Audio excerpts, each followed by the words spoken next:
রসে ভরপুর ফুল পাকন পিঠা। শুধু আটা আর কর্নফ্লাওয়ার দিয়ে এত সুন্দর ফুল পাকন পিঠা বানিয়ে নিলাম। দেখতেও সুন্দর, খেতেও দারুণ। কিভাবে এত সুন্দর ফুল পাকন পিঠা বানালাম দেখতে হলে পুরো ভিডিওটি আমার সাথেই থাকুন। আশা করছি ভিডিওটি ভালো লাগবে। আসসালামু আলাইকুম, সবাই কেমন আছেন? আশা করি নিশ্চয়ই ভালো আছেন। আমিও আলহামদুলিল্লাহ ভালো আছি। নিয়ে নিলাম 1 কাপ আটা আর নিয়ে নিলাম কর্নফ্লাওয়ার। নিয়ে নিলাম 4 চামচ কর্নফ্লাওয়ার।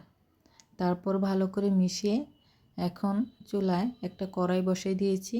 দিয়ে দিলাম 1 কাপ পানি, স্বাদ মতন লবণ আর 2 টেবিল চামচ চিনি। বলক আসার অপেক্ষা। বলক এসে গেছে। তারপর আমি কর্নফ্লাওয়ার আর আটা মেশানো উপকরণটা দিয়ে দিলাম। এখন চুলার আঁচটা লোতে রেখে এই আটা সেদ্ধ করে নেব। আবার অল্প একটু পানি দিলাম। এই পানিটা কিন্তু গরম পানি, ফুটানো পানি। ঢাকনা দিয়ে ঢেকে ঢেকে আটার খামিটা করে নিয়েছি, মানে সেদ্ধ করে নিয়েছি। আটাটা খুব সুন্দর একটা খামি হয়ে গেছে।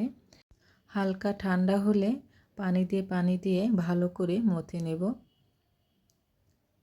এখানে কিন্তু পানি লাগবে। পানি দিয়েই মথে এরকম নরম নরম একটা ডো বানাবো, দেখতেই পাচ্ছেন। তো তারপর নিয়ে নিলাম একটা পাইপিং ব্যাগ। এই ব্যাগের মধ্যে ভরে তারপর মিষ্টিগুলো বানাবো।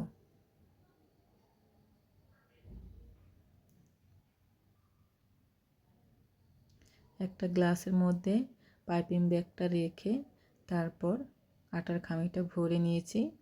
তারপর এখন পিঠাগুলো বানিয়ে নেব। দেখতেই পাচ্ছেন কত সুন্দরভাবে বানাচ্ছি।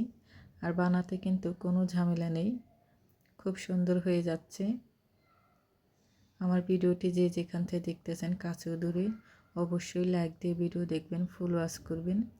আমার ফেসবুক পেজটা সবাই ফলো দেবেন। রেসিপিগুলো কেমন লাগে সুন্দর মতামত কমেন্টে জানাবেন।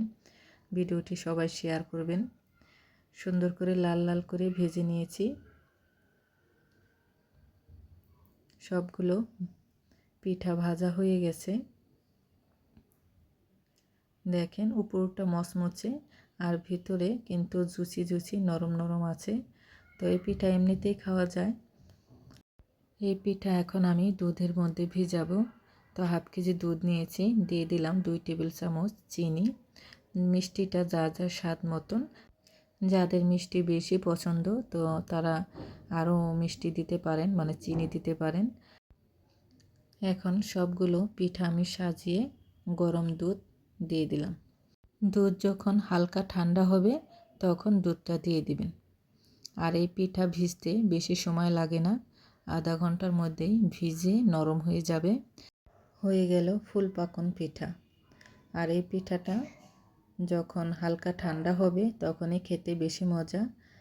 উপরটা মচমচে, ভিতরে রসালো। কেমন লাগলো ভিডিওটি? যদি ভালো লাগে অবশ্যই লাইক কমেন্ট করবেন, শেয়ার করবেন, ফেসবুক পেজটা ফলো দেবেন। রেসিপিগুলো কেমন লাগে কমেন্টে জানাবেন। আর ইউটিউব চ্যানেলটা যারা দেখতেছেন প্লিজ আমার ইউটিউব চ্যানেলটা সবাই সাবস্ক্রাইব করবেন।